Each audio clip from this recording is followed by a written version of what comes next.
বারুইপুর কিষাণ মান্ডিতে এলেন যাদবপুরের তৃণমূল কংগ্রেস সাংসদ সায়নী ঘোষ। কোল্ড স্টোর ও ফুড প্রসেসিং এর জমি পরিদর্শনের জন্য বারুইপুর কিষাণ মান্ডিতে যান সায়নী। যাদবপুরের তৃণমূল কংগ্রেসের সাংসদ সায়নী ঘোষ বারুইপুর কিষাণ মান্ডিতে, কারণ মুখ্যমন্ত্রী মমতা বন্দ্যোপাধ্যায় কিছুদিন আগেই নবান্নে প্রশাসনিক বৈঠকে বলেছিলেন কোল্ড স্টোর ও ফুড প্রসেসিং শুরু করার কথা। তাই এদিন বারুইপুরের কিষাণ মান্ডির আশেপাশে জমি পরিদর্শনে আসেন যাদবপুরের সাংসদ সায়নী ঘোষ।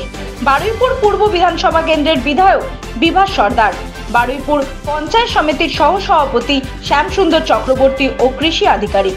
পরিকল্পনা ছিল এবং তার ঐকান্তিক প্রচেষ্টা, তার সঙ্গে মমতা বন্দ্যোপাধ্যায় তার সমর্থন, তার সহযোগিতা না থাকলে আমি মনে করি যে এটা কোনোটাই করা সম্ভব না। এখনও এটা আন্ডার প্রসেস রয়েছে, একটা ফুড প্রসেসিং কাম কোল্ড স্টোরেজ। আপনারা জানেন যে বারুইপুরের ফল একটা প্রচণ্ড স্পিলেজ ওয়েস্টেজের মধ্যে দিয়ে যায়।